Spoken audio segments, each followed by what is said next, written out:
Press અને મીડિયાના મિત્રોનું આજની આ પ્રેસ કોન્ફરન્સમાં ખૂબ હૃદયપૂર્વક સ્વાગત કરું છું. જિલ્લા કક્ષાએ કાર્યકર્તાઓનો અવાજ શું છે એ સાંભળીને જિલ્લા કોંગ્રેસ સમિતિના પ્રમુખ નક્કી કરવા અને બીજા શું સુધારા કરવા એના માટેની એક કમિટી બની હતી. એઆઈસીસીને એ કમિટીએ રિપોર્ટ આપ્યો અને ખૂબ ગહન વિચારણાના અંતે આવેલા રિપોર્ટને વર્કિંગ કમિટીએ મંજૂરી આપી. મેં ત્યારે જ વિનંતી કરી કે આપ જે સંગઠન સર્જન અભિયાન શરૂ કરીએ છીએ એની શરૂઆત ગુજરાતથી કરો તો સારું. હું આભાર માનીશ અમારા મોવડી મંડળનો કે એમણે ગુજરાતને પાયલટ પ્રોજેક્ટ તરીકે સ્વીકાર્યું. ખૂબ સિનિયર આગેવાનો જિલ્લા કક્ષા પર ગયા. 5 દિવસ 4 દિવસ 7 દિવસ રોકાઈને કાર્યકર્તાઓની વાતને અનુરૂપ જિલ્લા કોંગ્રેસના 40 પ્રમુખોની નિમણૂક થઈ. પક્ષ હોય કે પરિવાર, બધા જ નિર્ણય બધા જ સભ્યોને અનુકૂળ ના હોય એવું બને, પરંતુ મહદ અંશે આ નિમણૂકોથી ગુજરાતના કાર્યકર્તાઓને એક નવું બળ, નવું જોમ મળ્યું છે, એક ખુશી ઊભી થઈ છે. ક્યારેક લેવાતા નિર્ણયોમાં પક્ષ કે પરિવાર એમાં કોઈ જજમેન્ટની એરર પણ હોય, પરંતુ કોંગ્રેસ પાર્ટીની સંગઠન સર્જન અભિયાનની નીતિમાં એ વસ્તુ નક્કી કરેલી છે કે દર 3 મહિને જિલ્લા કોંગ્રેસ સમિતિના પ્રમુખશ્રીઓની કાર્યવાહી, એનું નિરીક્ષણ પણ થશે અને કાર્યકરોને પણ પાછા સાંભળવામાં આવશે કે તમારું હવે શું કહેવું છે. તે જરૂર પડે તો એને રેક્ટિફાય કરવાની પણ એમાં જોગવાઈ છે. અંગ્રેજીમાં એવું કહેવાય છે કે change is the only permanent phenomena. દુનિયામાં કશું જ કાયમી નથી, માત્ર એક જ વસ્તુ કાયમી છે અને એ છે બદલાવ.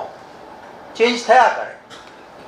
આ વાતને સમજીને મારા કોંગ્રેસ પક્ષના જે જિલ્લા કોંગ્રેસ સમિતિના પ્રમુખો બદલાયા છે એમને નમન કરીશ. એમણે આ પ્રક્રિયાને સ્વીકારી નવા આવનારા પ્રમુખને હિંમતસિંહભાઈ પટેલે આપે જોયું અમદાવાદમાં જે રીતે મોટપ સાથે પ્રેસ કોન્ફરન્સ કરી. ગઈકાલે હું ગાંધીનગર ગયો હતો. ગાંધીનગર શહેરના પ્રમુખ બદલાયા છે તો આઉટગોઈંગ પ્રેસિડેન્ટ અને ઇન્કમિંગ પ્રેસિડેન્ટે એકબીજાને ફુલાર કરીને ગળે મળ્યા. હું ગઈકાલે સાબરકાંઠા અને અરવલ્લી હતો. બંને જગ્યાએ મારા પ્રમુખો બદલાયેલા છે.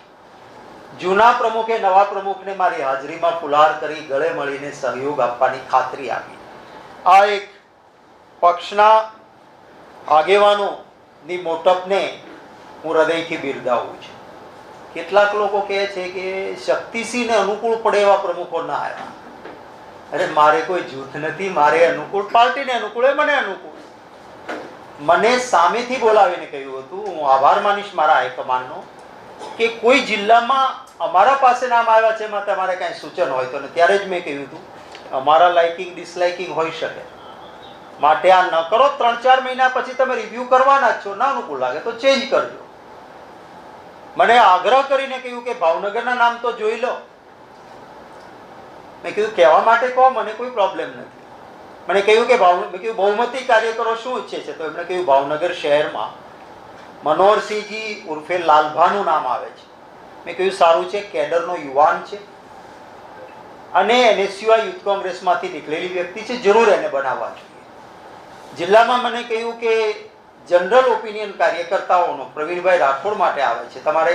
મેં કીધું હું બહુ જ આદરપૂર્વક કહીશ કે ચોક્કસ કરવું જોઈએ. હોળી જ્ઞાતિના આગેવાન છે એટલું જ નહીં, એક નિષ્ઠાવાન અને પ્રમાણિક ધારાસભ્ય તરીકે અહેમદભાઈની ચૂંટણીમાં એ રહ્યા હતા.